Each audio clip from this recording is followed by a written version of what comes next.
All right, let's bring in our guest for this hour. Joining us, trial attorney Gabriel Sepulveda-Sanchez. Gabriel, great to see you. Thank you so much for joining me on the program as always. Want to get your thoughts on these insurance policies. They're a big part of the prosecution's case because they pointed to them as motivation. We know they don't have to prove motivation, but they're the ones that put it out there. So what did you hear as far as his testimony in terms of moving the state's case forward? I think you're going to need a lot more. I mean, if there are a couple, and it's not unheard of for a married couple to discuss life insurance policies. Just because you're applying for life insurance policies, you're discussing life insurance policies, and then someone dies shortly after, or any sort of time in between or after the death, doesn't mean that your partner is guilty of murder. I think that they're really it's a circumstantial case. It's tough. You're gonna need to show that she had access to fentanyl. You're gonna need to show that the victim wasn't predisposed to it and didn't have some sort of drug habit. So I think they're highlighting, they're kind of going towards the marijuana use on this thing, and both parties are trying to use that to their advantage. But I think you're gonna need a lot more than this to show that she actually poisoned her husband and killed him, just because she's dealing with life insurance and has some, there's some little things that are a little funny about the way she was applying for life insurance and where it was going. I think you're going to need a lot more than that. Well, yeah, I mean, I agree 100%. When you look at this whole thing, number one, usually if someone buys life insurance because they want to, kill someone and then collect on it, they're calling right away. But in this instance, they had to do a search to find out that Eric died. So she wasn't the one calling in. Number two, it was for both of them. And number three, she's dabbling in millions. She's millions in debt. And she opens up one for about $100,000. I mean, that doesn't line up in terms of a motivation for murder, at least in my mind. Your thoughts? Yeah, I agree. Someone's 100, if you're in a millions in debt and you're getting a $100,000 payoff, you're going to need a lot more than that to put a dent in that debt. So it doesn't mean it doesn't help to pay some of that debt down, but it's still not strong enough to me. I think that, if there's going to be a bigger cash out, if there was just some more evidence, you're just going to need more people. This is what couples deal with. Life insurance is something that's the discussion between the married partners. So I think the prosecution's got to get this case and put on some better evidence, I think, soon.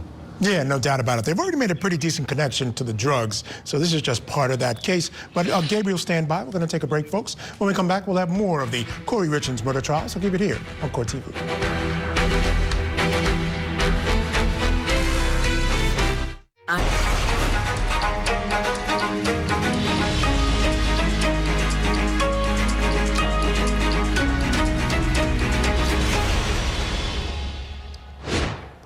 Welcome back to CourtTV Live. I'm Michael Ayala. We go back to Utah now, where we've been watching the murder trial for Kouri Richins. Prosecutors allege that Richins killed her husband, Eric, for financial gain, all to start a new life with a man with whom she was having an affair. Now, she's accused of using fentanyl to poison Eric, allegedly adding the powerful opioid to a Moscow Mule, that's a drink, that she gave him on a night that they were supposed to be celebrating. Well, a new witness is on the stand now. Her name is Christina Miller. She's a divorce attorney who had met with Eric. Let's go back in for her direct.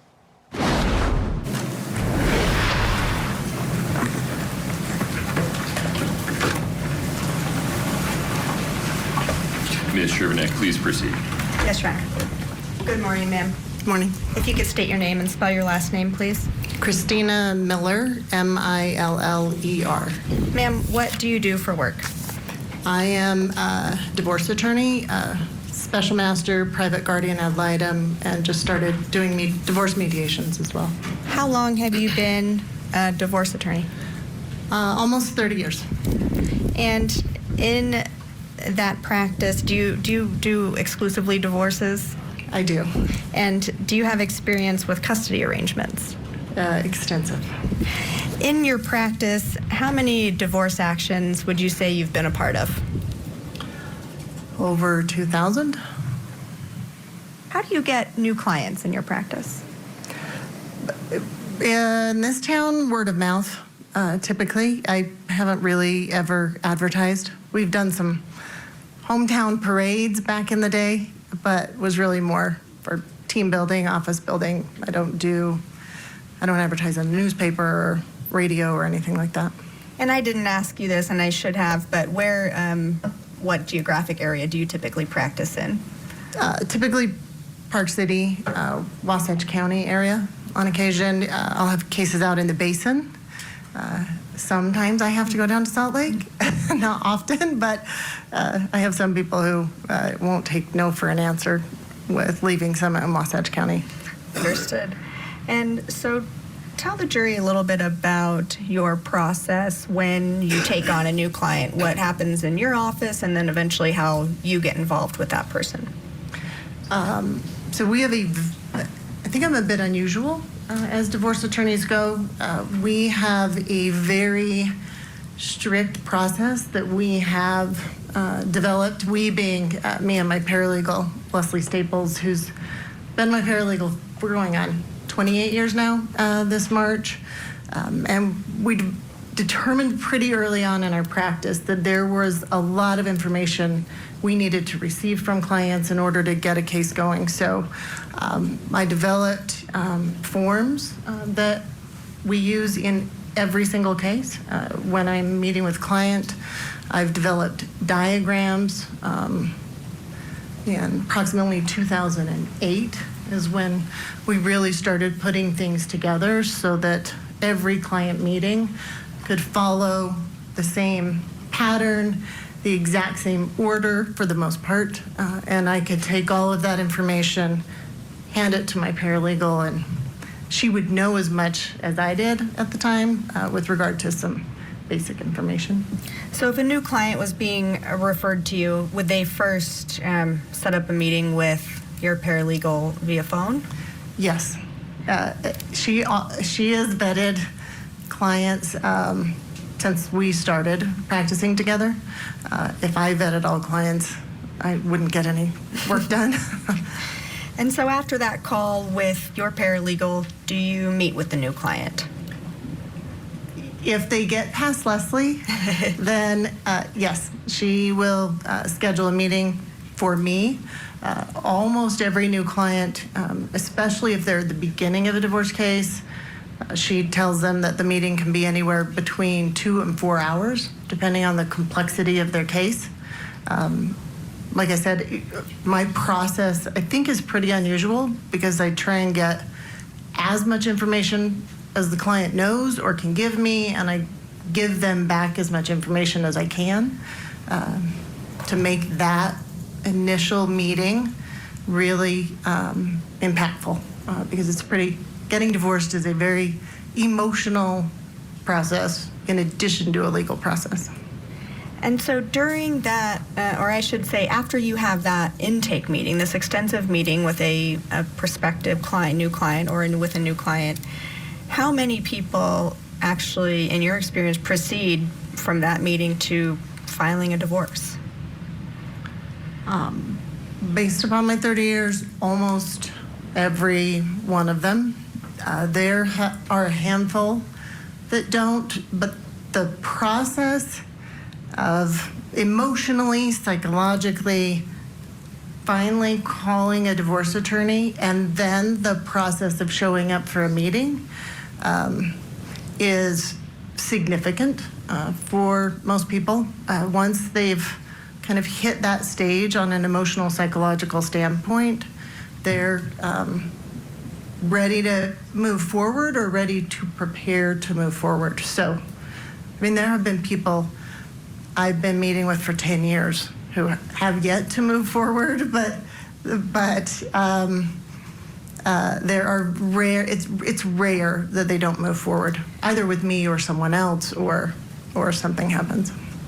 And in those rare occasions, what are some of the reasons that those people give or that you experience that they don't move forward with a divorce?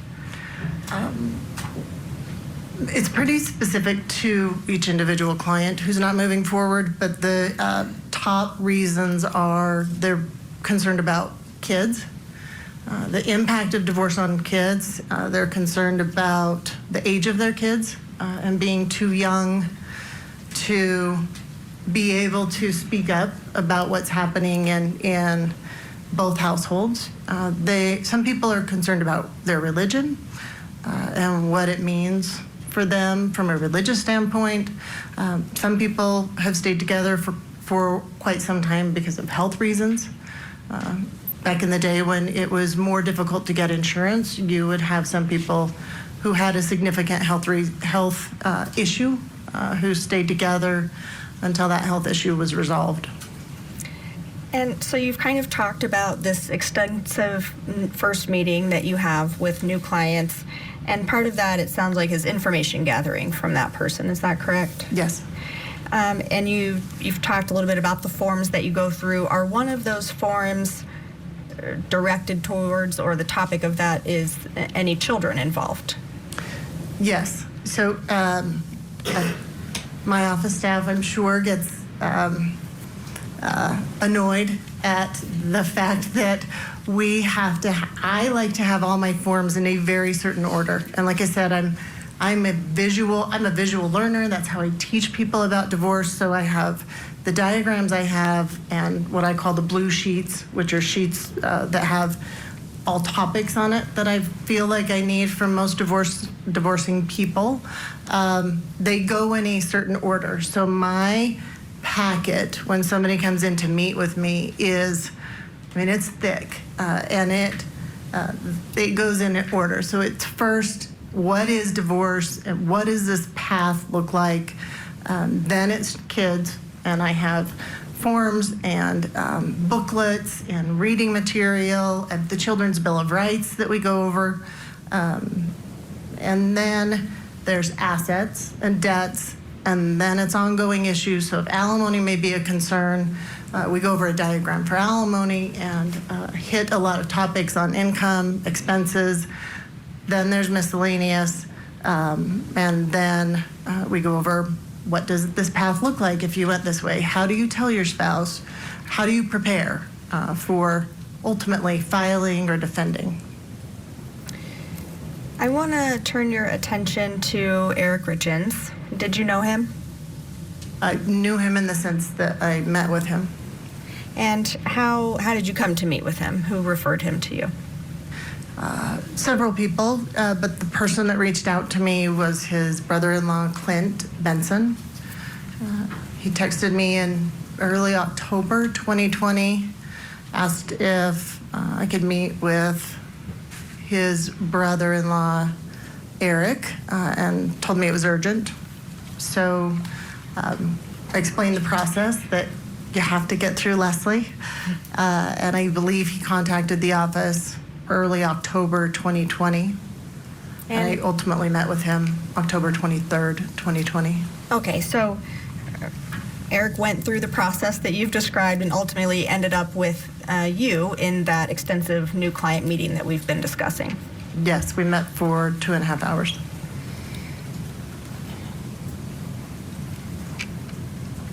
While Eric was with you in that meeting, did he fill out the typical paperwork? Did he go through that packet that you've been describing? Yes. Okay. He left the packet at my office. He didn't take it with him. We have a bound binder, for lack of a better word, that people take this packet of information home with them and read it. Eric did not. Okay, give me just a moment.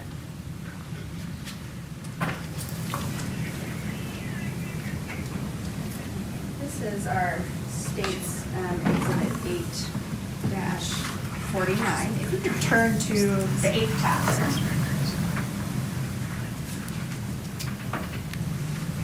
Okay, Do you recognize that?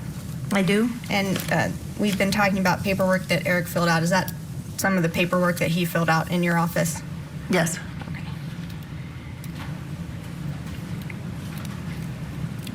That, just so you know, under adverse party, where it says Kouri Richins, Darden in parentheses, that's my handwriting, and it's my handwriting at the bottom in the kind of grayed out box.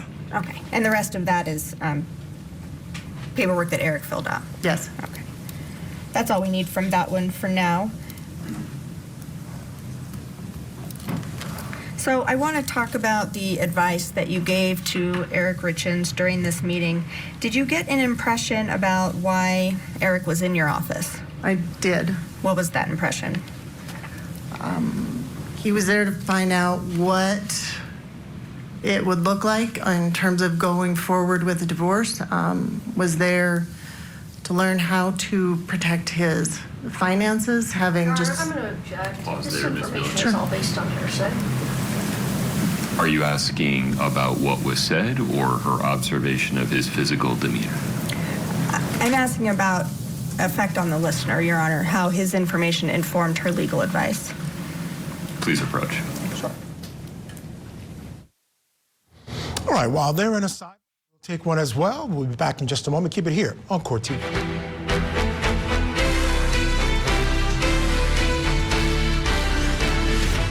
This is the story of the Richins.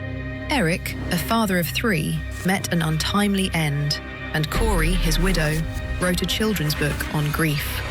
She's also charged now with his murder.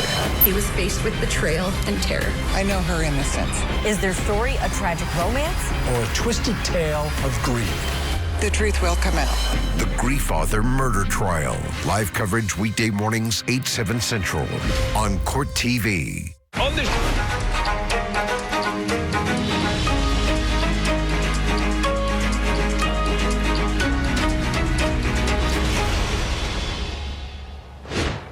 All right, folks, let's head back to Utah now, where it is day 8 of the murder trial for defendant Kouri Richins. Prosecutors accuse her of scheming to kill her husband, Eric, with a lethal dose of fentanyl. Richins, of course, denies the charges, and the defense points to some tainted marijuana gummies that Eric allegedly got in Mexico. Well, she faces a potential life sentence if she is convicted. Still on the stand right now is Christina Miller. She's a divorce attorney who actually met with Eric back in 2020, about 2 years before all this happened. She's still on direct by the prosecution. Meeting with Eric to give him legal advice about custody. I did. Describe, in 2020, what was the presumption when someone was contemplating divorce about how custody arrangements would work? At that time, well, let me start with when I first started practicing, way back when. It was the old Ward and June Cleaver thing with regard to custody. Somebody had most of the time and the other person had weekends. There has been a wave through the legislature, through child psychologists, with regard to child psychologists focusing on what's in the best interest of kids, and the legislature listening to lobbyists. I was on the executive committee for the family law section of the Utah Bar at the time, so we closely watched what was going on in the legislature. So at that time in 2020, there had been a statute passed about 5 years previous that finally had an alternative parent time schedule that was more of a 60-40 type schedule. We called it fat weekends, but that is where courts were going. Courts, judges, custody evaluators were all trending towards equal parent time, 60-40 parent time, and so forth. So by 2020, this was October, there were already rumblings of a new statute being passed that would be an alternative statute for 50-50 parent time. That all these statutes have been renumbered in 22, but at that time that was 35.2 or going to be 35.2. But when I met with Eric, we had 35.1, which was this fat weekend. So I talked to him a lot about this is typically what happens with kids and going through a divorce. Unless there is something really that stood out, almost all judges were going with more of a joint physical custody situation. And so you explained that potential situation to Eric Richins. Right off, yes. And without saying if he had a verbal reaction, could you tell how he reacted otherwise? Yes, we had no further discussion about custody or all of the other things that would go with custody, where I would typically get into with clients specifics about what holidays look like, what a full year calendar looks like, whether there are meaningful holidays in their family, what the right of first refusal looks like. I have on my blue sheets, it's 2 pages, and I would, in most cases, I fill out both of those pages. Did you do that with Eric Richins? No, I didn't. Was that unusual? It is unusual. It is unusual for me not to continue down the path of a custody conversation, and it typically means that, well, in every case, I think that I haven't filled that out. It meant the client did not want to think about, for whatever reason, did not want to think about the possibility of not seeing their child every day, or the possibility of the other side having their child more often than them, or an equal amount as them, and so forth. But at the conclusion of your intake meeting with Eric Richins, did you give him a to-do list? I did. And when you give a client a to-do list in your practice, does that mean that a divorce is imminent? Typically, yes. Yeah. You know, I've been around a long time, and this is a small town, small county, and so there are people that will come and meet with me to try and conflict me out of a case. And after so many years of practicing, you learn pretty quickly that that's their intent, because they want to take our 3 or 4 hour meeting and do 15 minutes and call it good. Those people typically, some of those people retain us, others just want to know the information that I have, because, like I said, I'm trying to teach them all about divorce and what life looks like after divorce. So giving the to-do list, how is that significant in your practice? Would you give that to someone who wasn't going to proceed? No. If I have somebody that comes in and they're either trying to conflict me out, or they just really want to talk about what this might look like in 30 years down the road, there's no to-do list. Sometimes I won't even fill out the questionnaires that I have, the question papers, the blue sheets. But if they have a to-do list, people are, in my experience, it is anticipated that they are going to file for a divorce at some point in the future. And Eric walked out of this meeting with a to-do list from you. He did not want to take it with him. Oh, that's right. He didn't leave it, but you gave him a to-do list. Is that right? He wanted me to correspond through his brother-in-law, Clint. So I emailed the to-do list to Clint. Did you refer Eric Richins to anyone after or during your meeting with him? I did. Who did you refer him to? He had worked in the past with Crystal Bowman Carter to do his business planning documents, and he needed to revoke a power of attorney. So he was going back to Crystal for that, or I told him to go back to Crystal for that, and also to redo an estate plan. Okay. Was it unusual in your practice to refer someone in Eric Richins' position to a lawyer like Crystal Bowman Carter? Yes. Why is that unusual? Because most people going through a divorce, in my experience, aren't thinking beyond what that divorce might look like.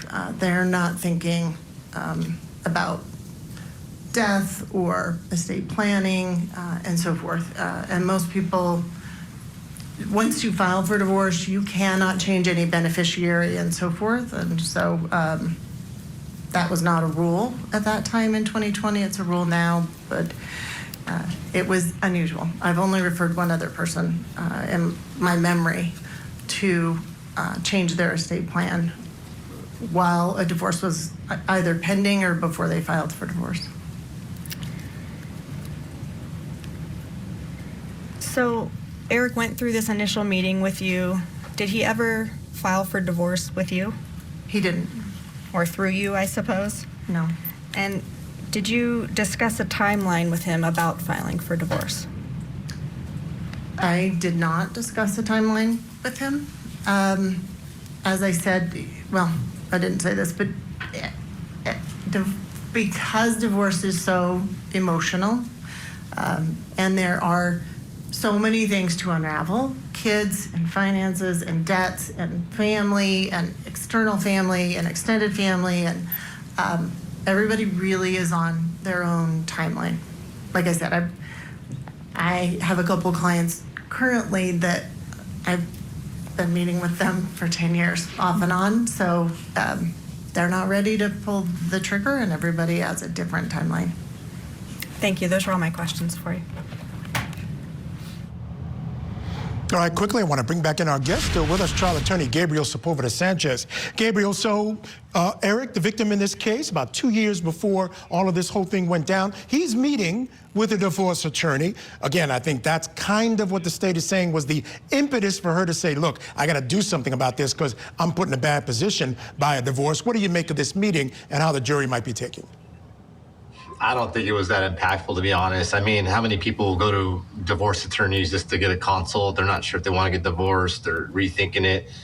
Just because you want to get divorced doesn't mean you feel like your life's in jeopardy. And I think it doesn't mean that gives someone motive to kill someone else. You know, so you got to have more. There's no testimony about him fearing for his life. You know, there's some hearsay issues with that, and she can't testify as to what he said, but she can talk about her impressions and some of the advice she's given. But there's nothing in there that really that's super material to murder, to intent to kill. Yeah, and it is, Gabriel, it's 2 years before.